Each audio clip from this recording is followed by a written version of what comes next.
Namaste. Today I am going to narrate the chapter number 1 of the holy book Shri Sai Satcharitar, The Wonderful Life and Teachings of Shirdi Sai Baba. With Baba's grace, I am going to start the chapter number 1. Obeisances. The story of grinding wheat and its philosophical significance. According to the ancient and revered custom, Hemar Panth begins the work Shri Sai Satcharitar with various salutations. First, he make obeisance to the god Ganesh to remove all obstacles and make the work a success, and says that Sri Sai is God Ganesh himself. Then to goddess Saraswati to inspire him to write the work and says that Sri Sai is one with this goddess and that he is himself singing his own life. Then to the gods Brahma, Vishnu, and Shankar, the creating, preserving, and destroying deities respectively, and says that Sainath is one with them and he, the great teacher, will carry us across the river of worldly existence.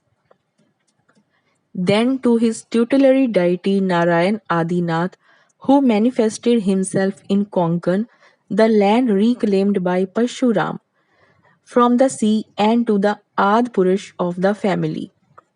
Then to Bhardwaj Muni, into whose Gotar or clan he was born, and also to various rishis Yajnavalkya, Bhrigu, Parashar, Narad, Vedvyas, Sanak, Sanadan, Sanat Kumar, Shuk, Shaunak, Vishwamitra, Vashisht, Valmiki, Vamdev, Jaimini, Vanshpayan, Navyogendra, etc., and also modern saints such as Nirviti, Gyandev, Sopan, Muktabai, Janardhan, Eknath, Namdev, Tukaram, Kanha, and Narhari, etc.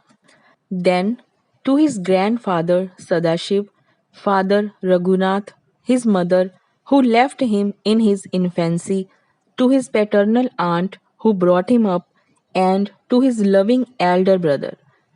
Then to the readers and praise to them to give their whole and undivided attention to his work. And lastly, to his Guru Sri Sainath, an incarnation of Sri Dattatreya, who is his sole refuge and who will make him realize that Brahma is the reality and the world an illusion, and incidentally to all beings in whom the Lord God dwells.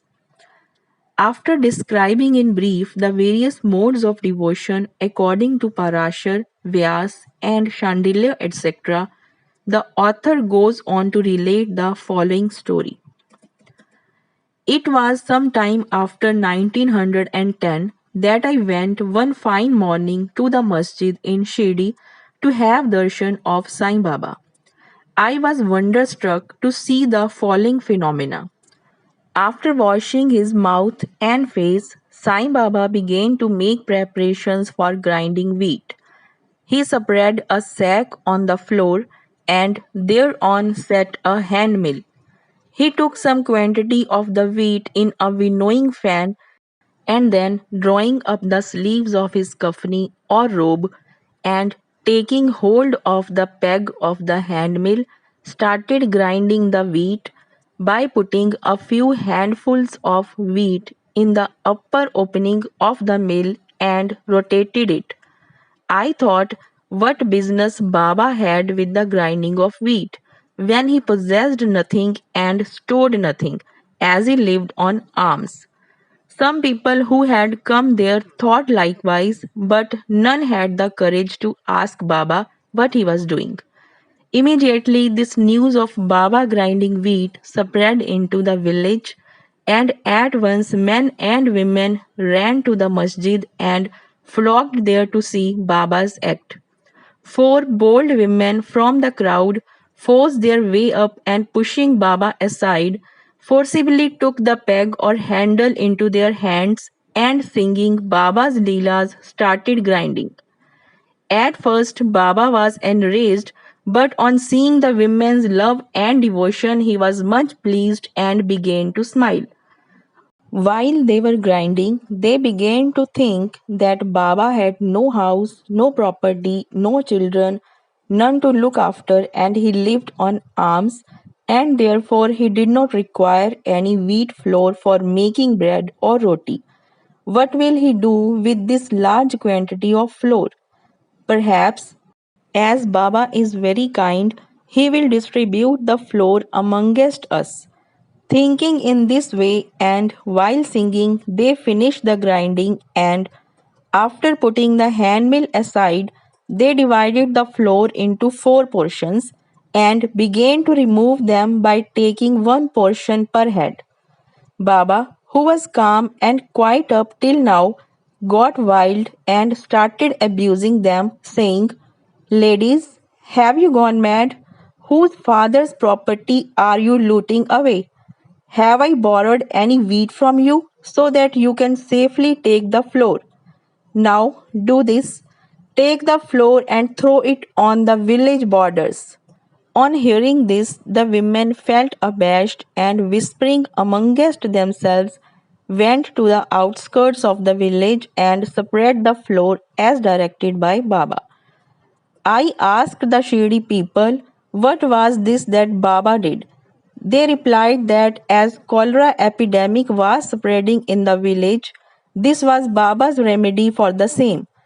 It was not wheat that was ground, but cholera itself was ground to pieces and pushed out of the village. From this time onward, the cholera epidemic subsided and the people of the village were happy. I was much pleased to know all this, but at the same time, my curiosity was also aroused. I began to ask myself what earthly connection was there between wheat flour and cholera. What was the causal relation between the two and how to reconcile them? The incident seems to be inexplicable. I should write something on this and sing to my heart's content Baba's sweet Leelas. Thinking in this way about this Leela, my heart was filled with joy, and I was thus inspired to write Baba's life, the Sai Satcharitra. And as we know, with Baba's grace and blessings, this work was successfully accomplished. Philosophical significance of grinding. Apart from the meaning which the people of Shirdi put this incident of grinding wheat, there is, we think, a philosophical significance too.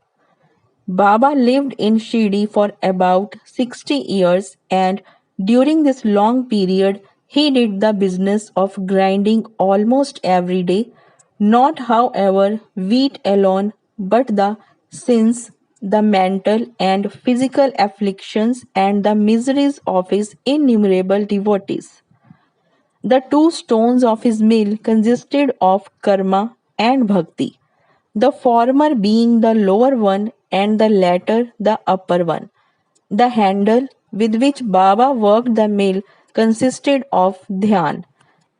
It was the firm conviction of Baba that knowledge or self realization is not possible unless there is the prior act of grinding all our impulses, desires, sins, and all of three guns, viz. Satav, Rajas, and Tamas, and the Ahankar, which is so subtle and therefore so difficult to get rid of. This reminds us of a similar story of Kabir, who, seeing a woman grinding corn, said to his guru Nipat Niranjan, "I am weeping because I feel the agony of being crushed under this wheel of worldly existence, like the corn in the handmill." Nipat Niranjan replied, "Do not be afraid.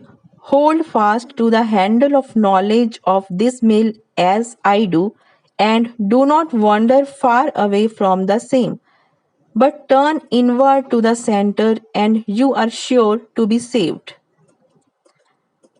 Chapter number 1 is completed. Bo to Sri Sai, peace to be all.